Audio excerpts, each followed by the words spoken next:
Right on Crime is a national campaign of the Texas Public Policy Foundation based out of Austin. We're in 15 states and D.C., so we're a national organization, public policy. We're focused on conservative criminal justice solutions that are resulting in less crime, fewer victims, and safer communities. So I'm our state director here, and we've got folks all over the country that are doing great work in conservative criminal justice policy.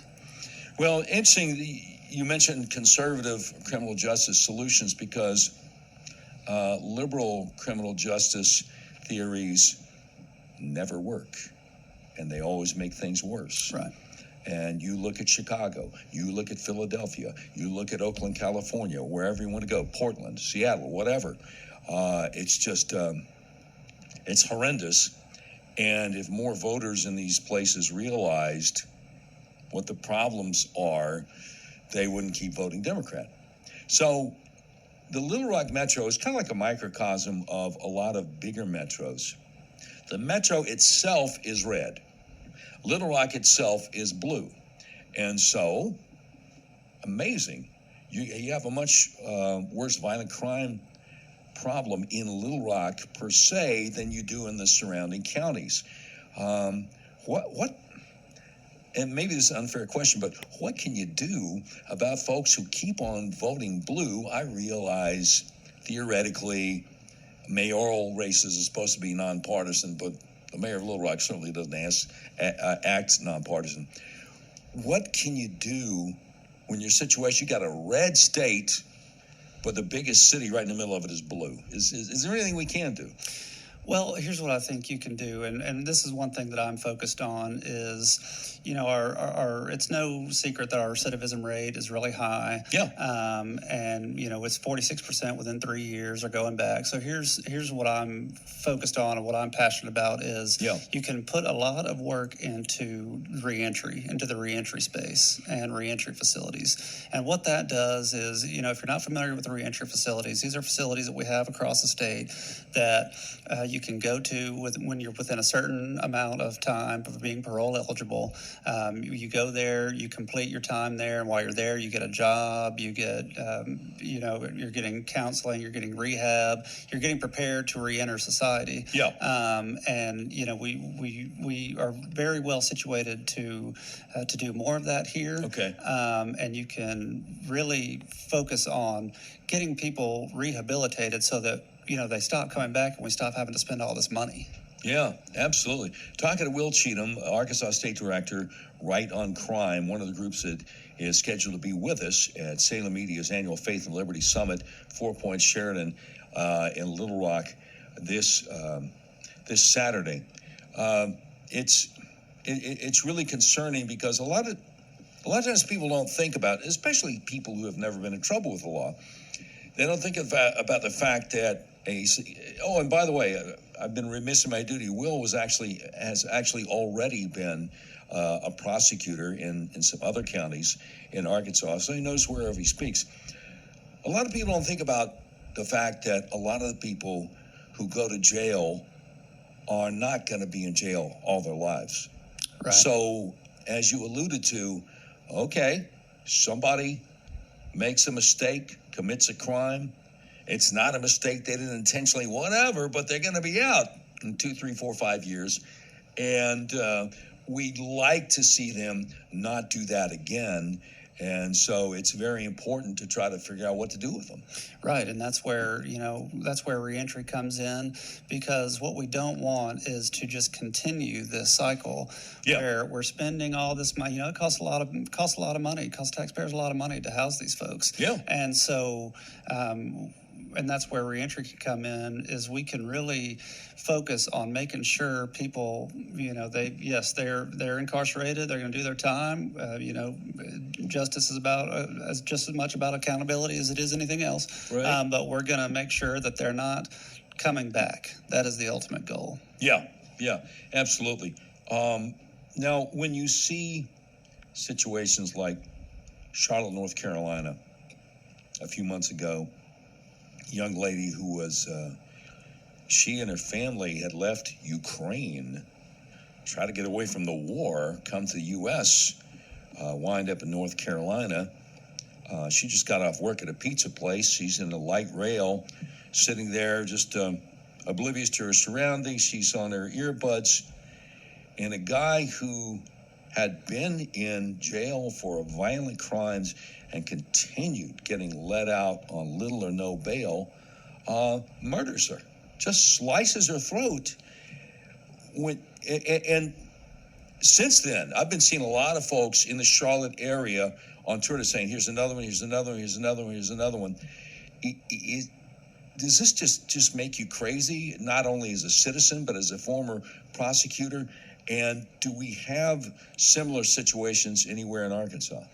Yeah, it drives me crazy. It's absolutely terrible, and that's where our bail system across the country is failing and not doing the job.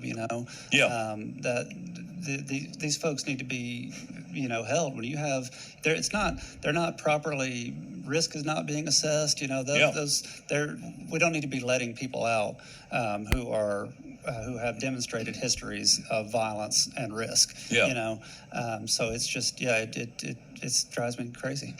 Well, any logical, sound person with empathy for victims, I just didn't know if that is a situation in Little Rock also, because from time to time we do hear complaints about people's criminal complaints not being taken seriously in Little Rock, and I just didn't know. We don't hear about it here like in places like Charlotte, North Carolina, which again, very blue city in the middle of a red metro, or Chicago or Philly or whatever, where family members of murder victims are like, wait, why was this guy even out walking the street? He should have been in jail for a few more years. And I don't know. I mean, there was a situation down in Texarkana about 10 years ago where a guy was in jail and murdered a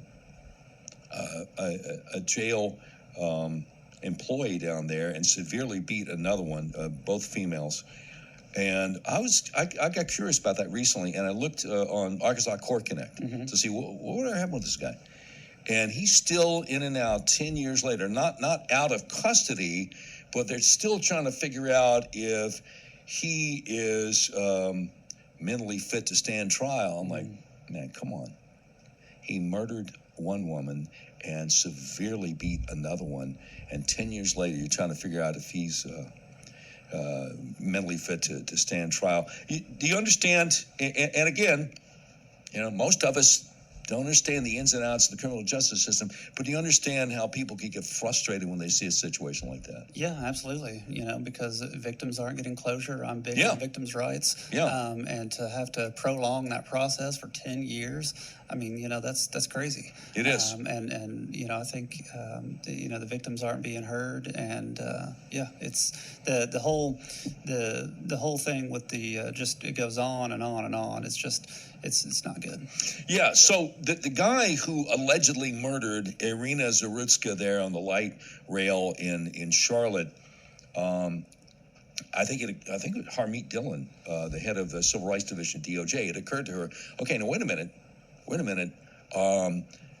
Since they were on that light rail, that's federally regulated, and so we're bringing federal charges on this guy. If he'd murdered the same woman on a sidewalk in front of the pizza place, we as the feds couldn't get involved. But he made a mistake of doing this murder on this light rail, which is federally regulated, so he's going to face federal charges.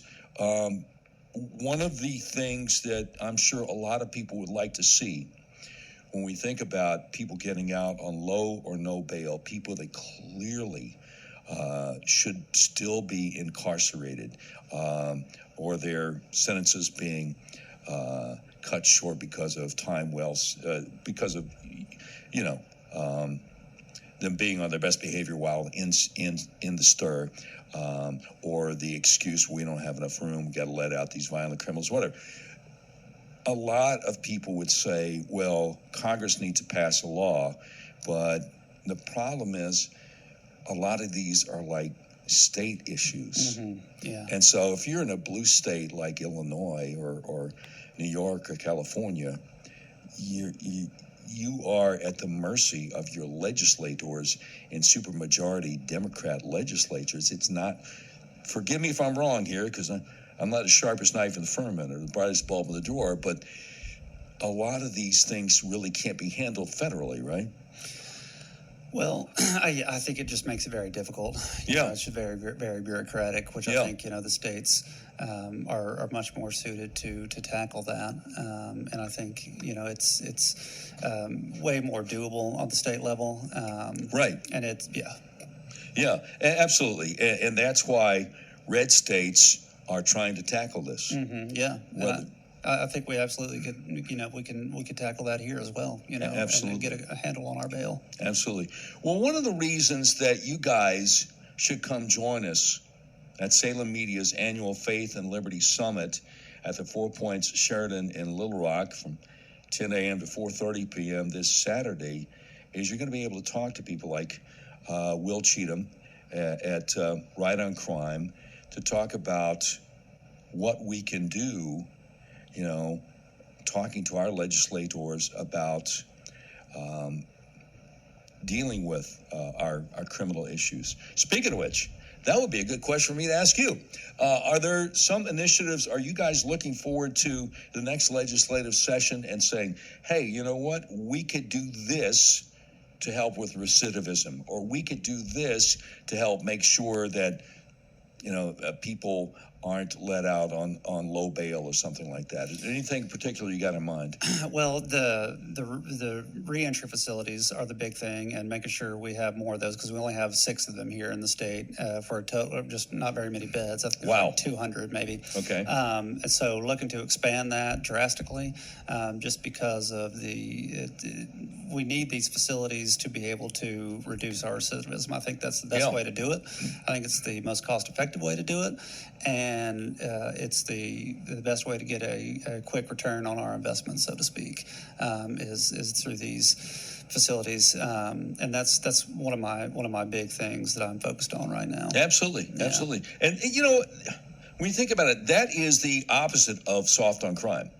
Right. Again, a lot of people are going to go to jail 2 or 3 years, whatever, then they're going to get out, and anything we can do to encourage them to turn their lives around and not just do it all over again, the recidivism, I think should really be applauded. Wil Cheatham, Right on Crime. I guess the website is rightoncrime.com. That's right. Yep.